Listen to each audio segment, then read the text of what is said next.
Dark Souls is renowned for its vague and enigmatic lore, but today, I'll solve the greatest mystery in Dark Souls history: how delicious its bosses would taste if you consumed their flesh.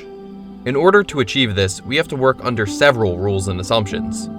Given that many of the game's bosses are covered from head to toe in suits of armor or other largely indigestible fashion arrangements, we're going to assume that every boss on this list has been prepared by some sort of expert gourmet chef, and that chef has prepared these dishes in a way that is technically possible for you to eat or attempt to eat. While ranking these equivocally edible enemies, several factors will be taken into account: flavor, texture, nutritional value, and of course, edibility.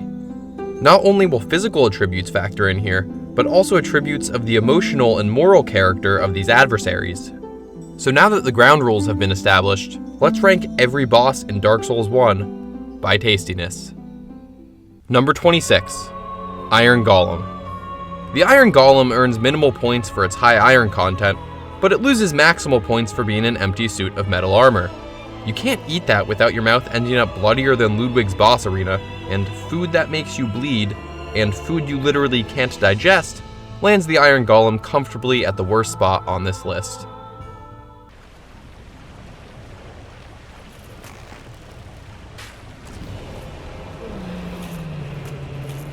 Nah. Number 24, Bed of Chaos. The obvious downside of the Bed of Chaos is that it's a tree. On the official yumminess scale, trees fall pretty far down on the spectrum, although their bark technically has some nutritional value. Additionally, the battle against the former Witch of ASYLUM in-game consists of 3 phases, meaning the Bed of Chaos would be a 3-course meal. Or should I say, tree-course meal. Number 23, Centipede Demon. The Centipede Demon was born when Ceaseless Discharge dropped a ring. That's the lore of this boss. I don't know how exactly that translates to flavor, but yuck. The Centipede Demon does not look appetizing in the slightest. Plus, its tail will hunt you down and try to kill you when you cut it off, which could really put a damper on the ambiance of the meal. Call me an elitist if you like, but I prefer food that doesn't crawl across the ground and attempt to rip my throat out once I've begun eating it.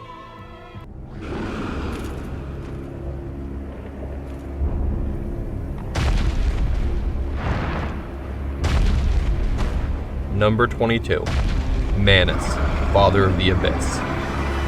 I don't think this guy would taste very good. There's no part of this dude's body that I look at and think, yeah, I want to bite that. I want that to be in my mouth. Number 21, Bell Gargoyles. The Bell Gargoyles are the uncooked pasta of this list. Do they have potential to taste yummy? Absolutely. Would they be tastier if their bodies weren't composed of literal stone? Absolutely. Now, the first gargoyle's tail won't try to murder you if you cut it off like the centipede demon's tail will, but its tail is an axe. You can't eat axe. Number 20, GWYN, Lord of Cinder. This guy's title is Lord of Cinder, which doesn't inspire confidence in his lack of ashiness. If you prefer your meat well done, that's fine, but I don't think anyone prefers their meat so well done that it's been feeding itself to a fire for the better part of a millennia. Number 19, Great Grey Wolf Sif. Now, I know that Sif would likely taste better than most of the horrifying monstrosities on this list, but you know what doesn't taste great? Guilt. And that's exactly what you'd feel after devouring this sweet, fluffy, highly petable doggo. Sif's sword, however, would taste delicious, because Sif holds it in their mouth. Number 18, Moonlight Butterfly. Similar to Sif, you'd feel at least slightly guilty consuming this gentle, serene, laser-shooting part of nature. But the butterfly's true flaw when it comes to the dinner table is that it's a butterfly. There's a reason why people don't eat these. They probably taste bad. So unfortunately, the Moonlight Butterfly won't fly to a higher spot on this list. Number 17, Gravelord NITO. Eating NITO would be like eating chicken wings if the wings didn't have any meat on them. This guy would be crunchy to a fault, but if you can crack open this many-skeletoned bone man, it's all worth it for the nutrient-rich marrow. Also, he comes with a skelly ton of appetizers that are more skeletons, so take it or leave it, I suppose. NITO's largest drawback, perhaps, is his penchant to unleash death and disease. So thoroughly roast those bones over a fire so you don't contract Dark Souls salmonella. Dark Souls Salmonella. It's Salmonella, but it kills you more. Number 16. Gaping Dragon. While only a malformed descendant of true dragons, the Gaping Dragon has potential. However, his tendency to violently regurgitate acid onto the floor doesn't inspire confidence in the quality of his meat.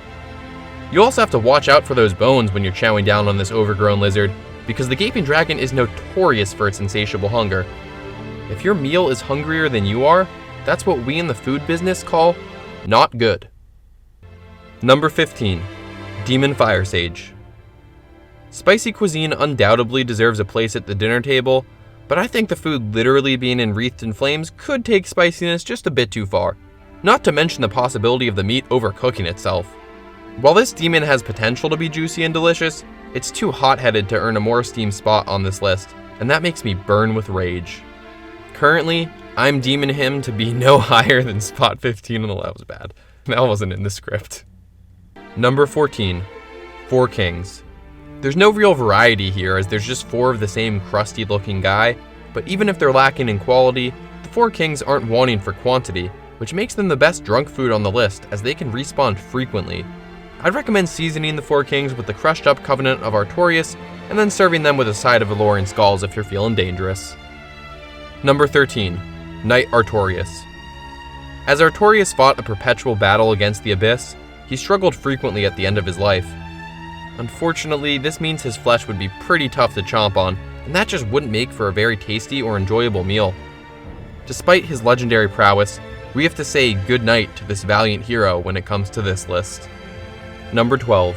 Dragonslayer Ornstein and Executioner Smo. After the embarrassing encounter with the Iron Golem at the beginning of the list, we finally arrive at a boss with a high iron content that is capable of being digested. Now you might be asking, what do you mean? Why would this legendary duo have such a high iron content? Well, I'm glad you asked. You see, Executioner Smo frequently partook in eating human flesh in his heyday, and the fact that a cannibal would now be cannibalized is pretty ironic. We haven't even factored Ornstein in yet, and between Smo and him, they offer some very enticing variety, which is pretty nice. However, eating one and discovering that the other dish has doubled in size and is now attempting to murder you with a sharpened lightning spear, not as nice. Number 11. SEATH the Scaleless. You don't have to worry about descaling SEATH, although you do have to worry about the crystals jutting out from his body, which look decidedly inedible. Make sure you break the primordial crystal first though, as otherwise he'll be unable to die and you'll be chewing on some uncomfortably wriggly dragon tentacles.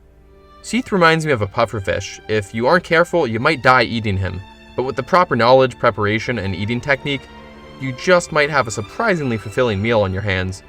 I'd still advise caution with SEATH though.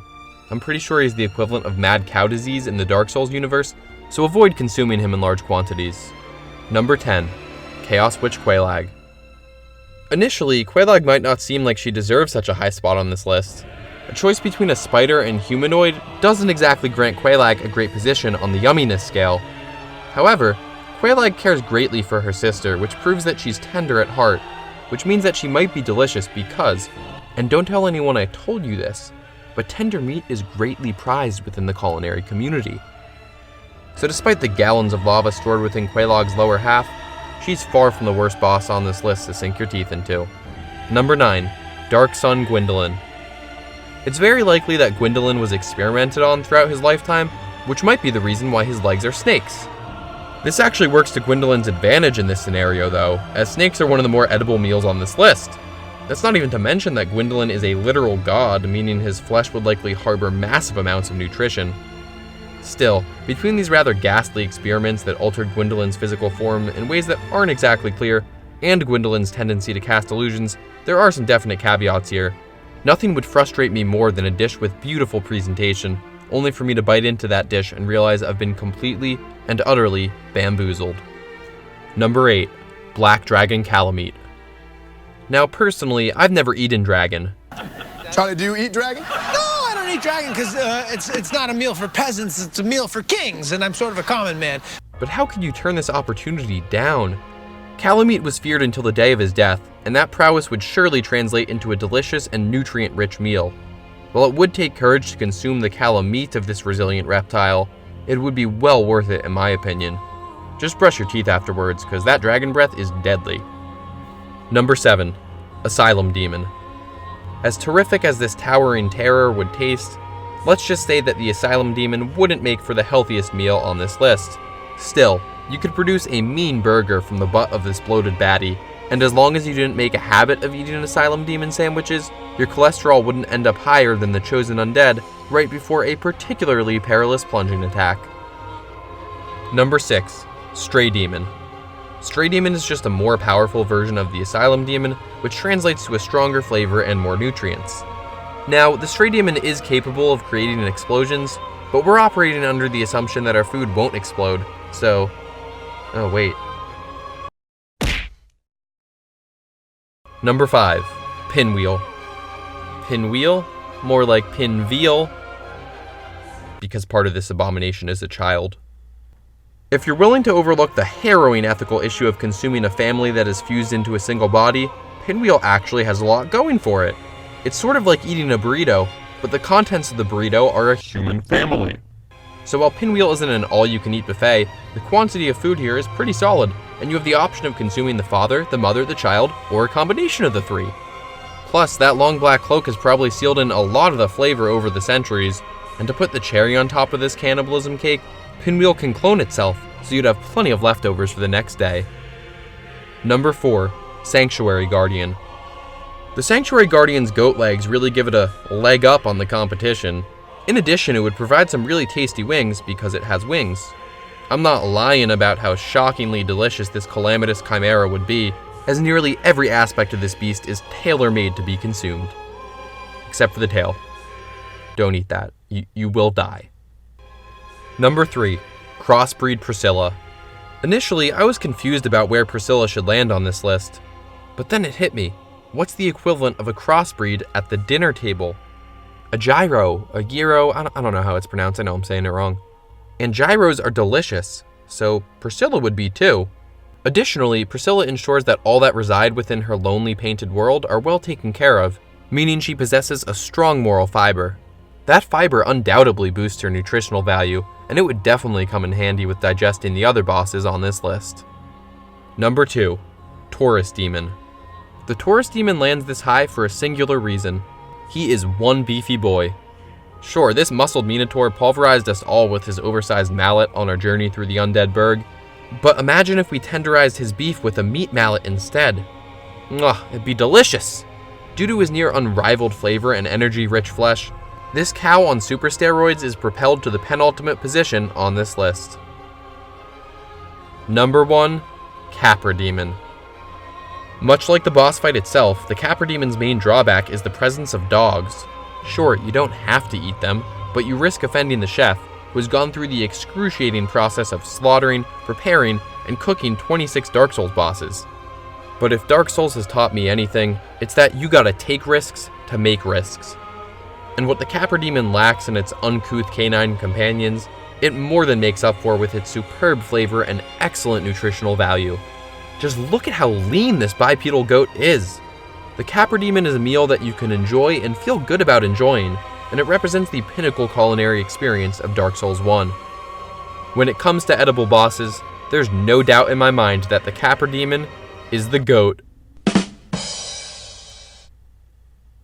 For those that stuck around after that barrage of terrible puns, thanks for watching. If you enjoyed this video, consider leaving a like, sharing it with your friends, following me on Twitter, subscribing to my channel, and so on. This video was pretty different from my previous content, but it was a ton of fun to make, and I'll likely upload a similar video in the distant future. The next Critical Rants upload, however, will be a slightly more typical video essay about the man of tomorrow. I'll see you guys then. Now, I know what a lot of you guys are gonna say.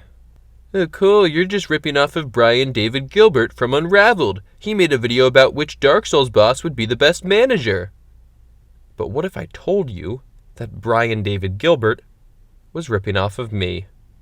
Exhibit A, ranking every Bloodborne boss by parenting potential, posted February 18th, 2019 on the official Critical Rants blog. Not long after that, Exhibit B, ranking every Dark Souls 3 boss by cuddling prowess. Exhibit C, which Sekiro Shadows Die Twice boss is the best party host. All of these were released before the Unraveled Dark Souls episode, And as this Reddit post makes clear, I was unaware that the Unraveled series even existed until after I wrote my Bloodborne article. But most damning of all, Exhibit D. After the Unraveled episode about Dark Souls, the following episode ranked Mortal Kombat's cast of characters by their cuddling prowess. Observe this clip. Melina will eat you, and eating in bed is a very bad habit. Now we'll hop on over to my Dark Souls 3 cuddling article, which reads, "There's nothing that Aldrich loves more than eating, and there's nothing more insulting than eating while cuddling with someone. I'll see you in court, Brian David Gilbert. You've finally been exposed as the fraud hack that you are. I'm suing you for all your V-Bucks, and I'll see to it that Bill Gates himself bans your Xbox Live account." Todd Howard would be spinning in his grave if he could see you now. Shame on you, BDG. Shame on you. Oh, and I just ripped off the guy who ranked every Dark Souls boss by kissability. So, you know,